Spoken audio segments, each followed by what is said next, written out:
Sir, petrol की कीमतों के ऊपर गुफ्तगू हो रही है और कल बड़ी मेहनत के साथ वज़ीर पेट्रोलियम ने उसके ऊपर कुछ जवाब देने की कोशिश की, but unfortunately he was very unconvincing. Sir, issue ये है कि Pakistan was one of the first in the region जिन्होंने फैसला लिया कि चूँकि जंग की हालत है और पेट्रोल की कमी हो सकती है, तो पूरे रीजन में जिस मुल्क ने सबसे पहले पेट्रोल की कीमतें बढ़ाई वो पाकिस्तान था सर। और 55 रुपए लीटर पेट्रोल बढ़ा दिया गया रातों रात। पाकिस्तान की तारीख में इतना बड़ा हाइक हमने कभी नहीं देखा सर। उसके बाद ये हुआ कि हुकूमत ने फिर एक और टैक्टिक इस्तेमाल करी। उसके अगले 3 हफ्ते तक वजीर आजम साहब खुद टेलीविजन पे आते रहे और ये कहते रहे कि गो के कीमतें ऊपर जा रही हैं, लेकिन वो ये बोझ अवाम तक मुंतकिल नहीं होने देंगे। बहुत अच्छी बात थी सर, हमने इसको बिल्कुल सराहा, वी अप्रिशिएट हिम सर। ये अभी हम ये खुशी का लम्हा सेलिब्रेट ही कर रहे थे कि सर 3 कैबिनेट मिनिस्टर्स आते हैं और वो टेलीविजन पे बैठते हैं और एक मजीद पेट्रोल बम जो है इस अवाम के ऊपर गिरा देते हैं सर। अभी 24 घंटे नहीं गुजरे थे कि वजीर आजम साहब फिर टेलीविजन पे आते हैं और 80 रुपए जो है वो पेट्रोल की कीमत कम कर देते हैं सर। मुझे तकलीफ और इस अवाम को तकलीफ ये है कि क्या इस हुकूमत की कोई पॉलिसी है, कोई तरीक़ेकार है, कोई थिंक टैंक है, कोई फॉर्मूला है कि इन्होंने आगे किस तरीके से चलना है सर। 1 महीने के लिए सरकारी ट्रांसपोर्ट को मुफ्त कर देना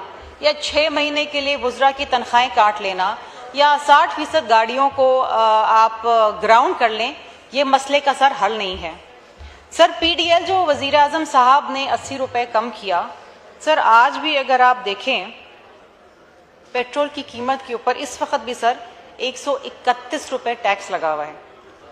80 रुपए PDL, कस्टम ड्यूटी 24 रुपए 11 पैसे, और जो ऑयल सेक्टर कंपनीज को कमीशन और मरात जा रही हैं सर वो 24 रुपए 3 पैसे सर। इस मुल्क के अंदर जो ट्रांसपोर्टेशन चलती है या जो किसान ट्रैक्टर चलाता है सर, उसमें डीजल इस्तेमाल होता है। डीजल की कीमत पूरे खित्ते में सबसे ज़्यादा 520 रुपए 35 पैसे सर। रिफाइनरी की प्राइस है 461.23 पैसा, लेकिन उसके ऊपर 11.36% टैक्स लगाया गया सर।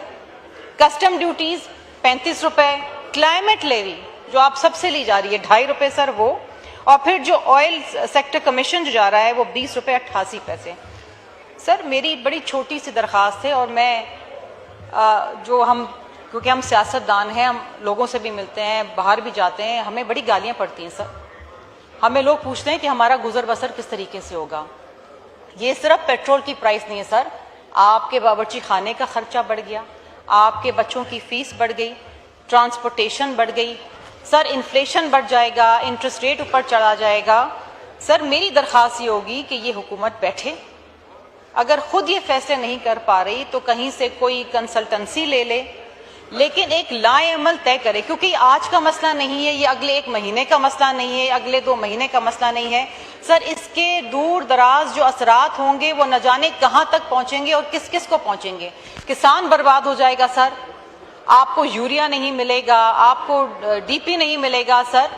इसी तरीके से ट्यूबवेल्स कैसे चलेंगी, घर में बिजली का बिल आप कैसे देंगे, ये तमाम चीज़ें हैं सर। ये छोटे मोटे रिलीफ देना चंद दिनों के लिए, महीने के लिए, अगर दुकानदारों की दुकानें आप 8 बजे बंद कर देंगे, शादी हॉल बंद कर देंगे 8 बजे सर, ये these are not long term plans, these are ad hoc plans. ये नीच प्लान्स हैं जिसके ऊपर आप बार बार यू टर्न लेते हैं सर। इसके ऊपर बैठें, इसके ऊपर को लाएमल बनाएं और आवाम को रिलीफ दें सर। सिर्फ इस मुल्क में मोटरसाइकिल चलाने वालों को ही तकलीफ नहीं हो रही है, इस मुल्क में हमें भी तकलीफ हो रही है सर। हम अपनी गाड़ी में पेट्रोल डलवाते हुए कतराते हैं। छोटी गाड़ियां हैं सर, बड़ी गाड़ियां तो छोड़ देना, कितने फीसद लोग हैं जिनके पास बड़ी गाड़ियां हैं। छोटी गाड़ियों में आप ऑल्टो में पेट्रोल नहीं डलवा पाते सर। किस तरीके से इस मुल्क का ये सिस्टम सर चलेगा। इस वक्त सर अभी भी हुकूमत के पास गुंजाइश है कि ऑयल कंपनी सेक्टर से बात करें, उनके कमीशन कम कराए सर। ठीक है, गैर मामूली हालात के अंदर गैर मामूली फैसले लेने पड़ते हैं और हुकूमत को लेने पड़ेंगे। ہمیں اکثر کہا جاتا ہے جی یہ ٹیکس لگا دے، یہ تو ہماری مجبوری تھی کیونکہ IMF کو ہم نے جواب دینا اور ہم مقروض ہیں. یہ جو کفایت شاری کی پلانز اس وقت حکومت لے کر آ رہی ہے اور اس کے اوپر چھوٹا موٹا عمل کر ہی رہی ہے، اچھی بات ہے، اٹ از اپریشیبل. سر یہ لانگ ٹرم ہونے چاہیے، بلیو می سر، یہ لانگ ٹرم ہونے چاہیے. یہ ملک افورڈ ہی نہیں کر سکتا کہ ایک وزیر کے پیچھے 20 گاڑیاں چلیں. یہ ملک نہیں افورڈ کر سکتا سر کہ آپ بزنس کلاس کے اندر ٹریول کریں. سر یہ ملک افورڈ ہی نہیں کر سکتا. آپ کہتے ہیں کہ عوام جو ہے وہ کمر کس لے، پیٹ پہ پتھر رکھ لے، لیکن سب جب لوگ ہماری طرف دیکھتے ہیں تو سر اس پہ پھر ہمارے پاس جواب نہیں ہوتا عوام کو دینے کے لیے. People need relief and people need direct relief. Sir ابھی بجٹ آنے والا ہے، جس طرح نوید قمر صاحب نے یہاں پر کہا کہ پہلے آپ بات کرتے ہیں سولر انرجی کی، پھر اس پہ ٹیکس لگاتے ہیں. سر عوام کو ریلیف دیں اس بجٹ کے اندر، بالخصوص جو تنخواہ دار طبقہ ہے اس کو ریلیف دیں. سر لوگ چھوڑ کے پروفیشنل یہ ملک جا رہے ہیں. People are moving to India. اور میں کمپیریزن نہیں کرنا چاہتی سر کہ انڈیا میں آئل کی پرائس کیا ہے یا بنگلہ دیش کے اندر کیا ہے، لیکن سر اس وقت خطے میں سب سے زیادہ پیٹرول کی قیمتیں پاکستان کے اندر ہیں اور پاکستان کا شہری افورڈ نہیں کر پاتا. سر اب پاکستان کا شہری اس وقت مر گیا ہے. میں یہ نہیں کہوں گی کہ مر جائے گا، مر گیا ہے سر، ہم سمیت. ہم اپنی گاڑیاں اب نہیں نکالتے باہر، ضروری ہوتا ہے تو جاتے ہیں ورنہ گھر بیٹھے ہیں. سر اگر ہمیں تکلیف ہو رہی ہے تو وہ بیچارے لوگ جن کی کچھ تنخواہی نہیں ہے وہ کس طریقے سے گزر بسر کریں گے. سر ایک فیملی کے اندر 6 7 لوگ ہیں. میری درخواست ہوگی اگر یہاں پر کوئی گزرا بیٹھے، خواجہ آصف صاحب بہت سینئر آدمی ہیں، بہت ان کی میں عزت کرتی ہوں، کہ کوئی اس حکومت کو سمجھائے کہ ایک لانگ ٹرم پلان بنائے جس کے اندر عوام کو مستقل ریلیف ہو. سر یہ نی جرک پلانز نہ بنائے. لوگ پیٹرول ڈلاتے ہیں کہ جی پیٹرول بڑھ جائے گا اور پھر اگلے دن یہ ہوتا ہے کہ 24 گھنٹوں میں 80 روپے کم ہو گیا. Sir this is a joke with the nation, this joke with the people. اس خیال سے کہ اب بڑھے گا، ابھی ہم یہاں پر آج بیٹھے ہیں، پھر آ کے یہاں گفتگو ہو رہی جی پھر بڑھنے والا ہے، پھر بڑھنے والا ہے. سر اس طریقے سے تو ملک نہیں چلتا نا سر، اس طریقے سے تو حکومتیں بھی نہیں چلتی ہیں. سو اس کے اوپر سر پلیز غور و فکر کریں اور میری درخواست ہوگی کہ عوام کو خدا کے واسطے ریلیف دیں. شکریہ. جی شکریہ جی.